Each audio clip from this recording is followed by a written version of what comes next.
Hi friends, welcome to Mahi Gayu channel. இன்றைக்கி வந்து பார்த்திங்கன்னா நம்ம என்ன விலாக் பார்க்க போகிறோம் அப்படிங்கிறத விலாக்குள்ளே போனதுக்கப்புறமா சொல்கிறேன். இது வந்து பார்த்திங்கன்னா நான் ஈவினிங் வந்துட்டு ஒர்க்கு முடிச்சுட்டு வந்ததுக்கப்புறமா ஜிங்க்கு ஃபுல்லாகவே பாத்திரம் இருந்துச்சு. ஏன்னா மார்னிங் வந்துட்டு ஒரு சிலதை வந்துட்டு வாஷ் பண்ணாமல் போட்டு போயிருப்பேன். ஆஃப்டர்நூன் வந்து மாமா சாப்பிட்டுட்டு அதுக்கப்புறம் இருக்கிற சாப்பாடெலாம் வேறு பாத்திரத்தில் மாற்றிட்டு எல்லாமே விளக்க போட்டிருக்காரு. எல்லாமே எடுத்து போட்டு அதுக்கப்புறமா வாஷ் பண்ணி அந்த இடத்தெல்லாம் ஃபுல்லாக க்ளியர் பண்ணி க்ளீன் பண்ணி வச்சுட்டு ரெடி ஆயிருந்தேன். அதுக்கப்புறம் மாமா வந்து ஒரு 7:30 போல் வந்தார். கிளம்பலான்னு சொன்னார். சரி, அத்தை வீட்டில் தான் பால் வாங்குவோம் அப்படிங்கிறனால பால் பாத்திரத்தையும் எடுத்துகிட்டு நாங்கள் வந்து பார்த்திங்கன்னா அத்தை வீட்டுக்கு கிளம்பிட்டோம். ஸோ எதுக்காக அத்தை வீட்டுக்கு போகிறோம் அப்படின்னா, இன்றைக்கி எங்கள் அன்னிக்கு வந்துட்டு பர்த்டே. ஸோ அதை செலிப்ரேட் பண்ணுறதுக்காக தான் நாங்கள் வந்து போயிட்டுருக்கோம். அன்றைக்கி வந்து நாங்கள் கேக் கட் பண்ண போகிறோம் அப்படின்றது வந்து தெரியாது. ஆனால் அதுக்கு முன்னாடியே பார்த்திங்கன்னா அண்ணி கால் பண்ணி வாங்க வீட்டுக்கு அப்படின்னு சொல்லி கூப்பிட்டுட்டு இருந்தாங்க. வரோங்க நீ அப்படின்னு சொல்லியிருந்தோம். மதியமே வந்து பார்த்திங்கன்னா எல்லாத்துக்கும் பிரியா, பாலா அவங்களுக்கெல்லாம் வந்துட்டு நித்யா எல்லாத்துக்கும் ஃபோன் பண்ணி சொல்லியிருந்தாங்க எல்லாத்துக்குமே. அப்புறம் நாங்கள் வீட்டுக்கு போயிட்டோம், அத்தை வீட்டுக்கு. அண்ணி இருந்துட்டு வாங்க போகலாம் கடைக்கு கிளம்புங்க அப்படின்னு சொல்லி அண்ணியோட ட்ரீட்டுக்காக அண்ணி கிளம்புங்கன்னு சொல்லிட்டு இருந்தாங்க. அங்கே இருந்துட்டு இருங்க பாலா பிரியாலாம் வரட்டும், நித்யா அவங்கெல்லாம் வரட்டும், அதுக்கப்புறம் போகலாம் அப்படின்னு சொல்லிட்டு இருந்தோம். அண்ணி இருந்துட்டு அவங்க அப்படியே கடைக்கு வரட்டும்லாம் சொன்னாங்க. நாங்கள் இருந்துட்டு இல்லை அவங்க வரட்டும் அப்படின்னு சொல்லி வெயிட் பண்ண சொல்லி வீட்லேயே உட்கார வச்சுருந்தோம். அப்புறம் அவங்கெல்லாம் வந்ததுக்கப்புறமா கேக் எடுத்ததும், இதுக்கு தான் வெயிட் பண்ண சொன்னீங்களா, அதை முன்னாடியே சொல்லியிருந்தால் நான் பேசாமல் இருந்திருப்பேன். நாங்கள் அது எப்படி முன்னாடியே சொல்கிறது, அப்புறம் எப்படி சர்ப்ரைஸாக இருக்கும் அப்படின்னு சொல்லிட்டு நாங்கள் அவங்களெல்லாம் கிண்டல் பண்ணிவிட்டு அதுக்கப்புறமா எல்லாம் எடுத்து வச்சுட்டு இருந்தோம். அதுக்கப்புறம் வந்து பார்த்திங்கன்னா சங்கவி அவங்கெல்லாம் ஊருக்கு போயிட்டாங்க, அதனால் அவங்களால வர முடியல. அதுக்கப்புறம் வந்து பார்த்திங்க அப்படின்னா கேக்கெல்லாம் எடுத்து வச்சுட்டு நாங்கள் வந்து கட் பண்ண ஸ்டார்ட் பண்ண போகிறோம். அன்றைக்கி வந்து பார்த்திங்கன்னா இதுதான் வந்து எனக்கு தெரிஞ்சு மேரேஜ் முடிஞ்சு இதுதான் ஃபஸ்ட் டைம் நினைக்கிறேன் கேக் கட் பண்ணுறது. அதனால் பார்த்திங்கன்னா அவங்க ஃபேஸ்லேயே தெரியும் அவங்களுக்கு அவ்வளோ ஒரு happy, first time cake cut பண்ண போகிறோம் அப்படின்னு சொல்லிட்டு. அப்புறம் வந்துட்டு வெளியே பாலா இருந்தால் அத்தை இருந்தால் அவங்களெல்லாம் வந்துட்டு கூப்பிட்டு அதுக்கப்புறம் கேக் கட் பண்ணிகிட்டு இருந்தோம். கேக் கட் பண்ணி முடிச்சதுக்கப்புறமா வந்து பார்த்திங்கன்னா அண்ணியோட ட்ரீட்டுக்காக நாங்கள் வெளியவும் வந்து கிளம்பி போனோம். ஸோ ஃபஸ்ட்டு கேக் கட்டிங்கெல்லாம் ஃபுல்லாக அப்படியே பாருங்கள்.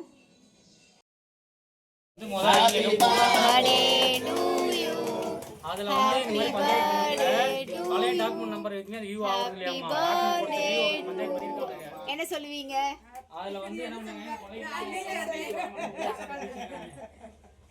அப்படி வரும்போது அந்த புளி இந்த பழைய நம்பர் எடுத்துட்டு 382 थैंक यू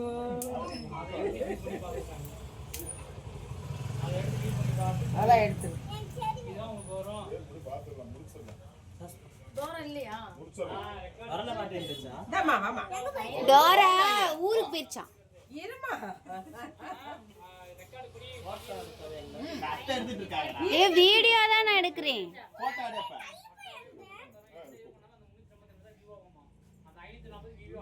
இருமா அப்படி இங்க பாருங்க, இங்க பாருங்க. அதான் அங்க பாருங்க, நான் வீடியோ தான் எடுக்கிறேன். அவன் தான் போட்டோ எடுக்கலையா? இந்த லட்டுக்கு வந்துச்சா? இங்க பாரு பாப்பா. சஷ்டிகா வந்துருச்சா? இல்ல அவங்க அங்க இதுக்கு போயிருக்காங்க. நீ மட்டும் வந்தியா? எடுத்துட்டு தாங்க இருக்க, பேசாம இருங்க. மெதுவா சாப்பிடு. எல்லாத்தையும் சாப்பிட்றாது. டைம் வச்சிருக்கியா? எடுத்தாச்சு. நிர்வாப்பா போட்டு நோண்டி எடுத்துறாங்க. எடுத்துக்கோ. எல்லா பிளேட் நீ வைங்க. போடா. இங்க பாருமா. ஏய் இங்க பாரு. பாப்பா. ஆமா உங்களுக்குலாம் கொடுத்து. அவங்களுக்கு கொடு. அதுக்கு அப்புறம் நீ எல்லாம். நேரா ஓட்டு. ஒண்ணும் பிரச்சனை இல்ல. அவி வாங்கிட்டு கீழ. இருங்க நீ. கீழ வா. குழந்தைகளுக்கு கொடுக்காம போடா. டேய் இங்க. அம்மா அப்புறம் இது வாங்கிட்டு வந்திருக்கலாம். அது லேட் ஆ சின்ன நான் எரிஞ்சு கடை தம்பி. வாடா மாமாடா. அப்படி சாப்பிடு. நான் வெட்டி கொடுத்து. சாப்பிடு வாங்கிக்க. இங்க உங்க அப்பா கூட்டிட்டு வா போ. ஐயோ பாலா குடுக்கல. பாலா எங்க போயிட்டியா? அப்படியே போன் வெச்சிட்டு அப்படியே போய்டுவா வழி தெரியாம. பாருங்க. கருப்பா தெரியுறீங்க இங்கிட்ட இருந்து எடுத்தா. எங்கடா போன? யார்? என்னது? அந்த காளி முகேஷ் அவர் கேட்டுட்டு இருக்காரு. அவர் தெரியும் யாரும் பேசிட்டு போனவங்க. போன் பண்ணி பாலா இங்கிட்ட வா பாலா. இந்த பக்கம் போ. அண்ணே அங்க நாளைக்கு தரேன்னு வாங்கிட்டு சொல்லு. இருட்டா இருக்கு அந்த பக்கம் எடுத்து. இதுதான் வெளிச்சமா இருக்கு. இதுதான் வெளிச்சமா இருக்கு. அவ்வளோ அங்கிட்டு இருந்து எடுத்து பூரா இருட்டு எடுத்தீங்களா? அங்கே வீடியோ எடுத்து எடுக்க முடியும்? நான் வீடியோ தான் எடுத்துட்டு இருக்கேன். நீங்கள் வீடியோலேருந்து அப்புறம் ஃபோட்டோ எடுக்கணும். அப்பப்போ வந்து ஒரு கிளிக்கு விழுந்துச்சு, ஆனால் எப்படி விழுந்துச்சுன்னு தெரியல.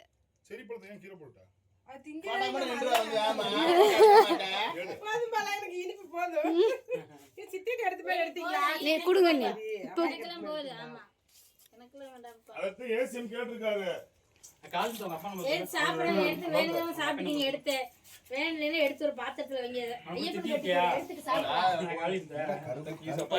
பிரியா சாப்பிட்றது. ஸோ கேக் கட் பண்ணி எல்லோரும் சாப்பிட்டு முடிச்சதுக்கப்புறம் பார்த்திங்கன்னா ஆளுக்கு ஒரு 2 வீலரில் ஏறி நாங்கள் வந்து கிளம்பிட்டோம். ஸோ எங்கே போகிறோம் அப்படின்னா ஹோட்டலுக்கு தான் வந்து போகிறோம். அண்ணியோட ட்ரீட் இது. ஸோ அதனால் நாங்கள் வந்துட்டு ஹோட்டல் கிளம்பிட்டோம். எந்த ஹோட்டல் போகலான்னு சொல்லி கொஞ்சம் நேரம் பிளான் பண்ணி அதுக்கப்புறம் வந்து பார்த்திங்கன்னா பழனியில் மோஸ்ட்லி வந்துட்டு ஐடியல் ஹோட்டல் தான் எங்களுக்கு ரொம்ப பிடிக்கும்.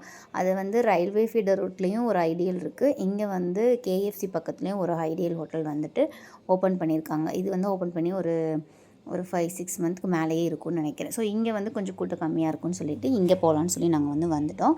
ஸோ நாங்கள் வந்துட்டு அதுக்கப்புறம் எல்லோரும் வண்டியை பார்க் பண்ணிட்டு எல்லோரும் வந்து உள்ளே வந்துட்டு போக ஆரம்பிச்சிட்டோம். உள்ளே போயிட்டு எங்களுக்கு மட்டுமே தனியாக ஒரு டேபிள் போடுங்க, அதாவது ஒரு டேபிள் இருந்துச்சு, பக்கத்தில் வந்து இன்னொரு டேபிள் வந்து அட்டாச் பண்ணி போடுங்க, அப்போ தான் நாங்கள் எல்லோரும் ஒன்றா உட்காந்து சாப்பிட முடியும்னு சொல்லிட்டு ஒரு டேபிளை போட சொல்லி எல்லோரும் ஒன்றா வந்து உட்காந்துட்டோம். உட்காந்து அதுக்கப்புறம் அவங்கவுங்களுக்கு பிடிச்சது எல்லாமே வந்துட்டு ஆர்டர் பண்ணி சாப்பிடுங்க அப்படின்னு எங்கள் அண்ணி சொன்னதுக்கப்புறம் சரின்னு சொல்லிவிட்டு நாங்கள் எல்லாருமே அவங்கவுங்களுக்கு வேணுங்கிறத வாங்கிட்டோம். இன்னொன்று இப்போ கேஸ் தட்டுப்பாடுங்கிறனால எந்த முட்டை ஐட்டம்ஸ், அதாவது ஆம்லேட்டு, ஆஃப் ஆயில் அந்த மாதிரி எதுவுமே கிடையாதுன்ட்டாங்க. பரோட்டாவில் கொத்து பரோட்டா, வீச்சு பரோட்டா அந்த மாதிரி எதுவுமே இல்லை, ஒன்லி பரோட்டா, ஒன்லி பிரியாணி அப்படின்னு தான் சொன்னாங்க. சரி ஓகேன்னு சொல்லிவிட்டு நாங்கள் வந்து நானு, பிரியாணி, ரைஸ் அந்த மாதிரி வந்து வாங்கி சாப்பிட்டுட்டு நாங்கள் வந்து பார்த்திங்கன்னா கிளம்பலாம் அப்படின்னு சொல்லிட்டு வெளியே வந்தோம். ஐஸ்கிரீம் வச்சுருந்தாங்க. உடனே எல்லோரும் நான்வெஜ் சாப்பிட்டு ஐஸ்கிரீம் சாப்பிட்லன்னா எப்படின்னு சொல்லி எல்லோரும் ஆளுக்கு ஒரு ஐஸ்கிரீம் வந்துட்டு வாங்கினோம். வாங்கிட்டு அதுக்கப்புறம் அந்த ஐஸ்கிரீமையும் சாப்பிட்டு முடிச்சுட்டு நாங்கள் அப்படியே வந்து பார்த்திங்கன்னா அவங்கவுங்க வீட்டுக்கு கிளம்பிட்டோம். ஸோ ஃபஸ்ட்டு வந்து மாமா கப்பு தான் எடுத்தார். அதுக்கப்புறம் எல்லோரும் வந்துட்டு இல்லை இது எடுக்காதீங்க மாமா, இது குல்ஃபி மாதிரி ஒரு ஐஸ் இருக்குது, அந்த ஐஸ் வாங்கிக்கோங்கன்னு சொல்லி அதை வாங்கி எல்லாருமே வந்துட்டு ஒரே மாதிரி அந்த குல்ஃபி இதில் ஃப்ளேவர்லேயே வந்துட்டு எல்லாருமே வாங்கிட்டோம். அதுக்கப்புறம் எல்லோரும் சாப்பிட்டுட்டு அங்கேருந்து வந்து பார்த்திங்கன்னா நாங்கள் எல்லோரும் வீட்டுக்கு கிளம்பிட்டோம். ஸோ அண்ணியோட பர்த்டேவை சூப்பராக செலிப்ரேட் பண்ணியாச்சு. இந்த விளாக் பிடிச்சிருந்துச்சுன்னா லைக் பண்ணுங்கள், ஷேர் பண்ணுங்கள், மறக்காமல் சப்ஸ்கிரைப் பண்ணிக்கோங்க.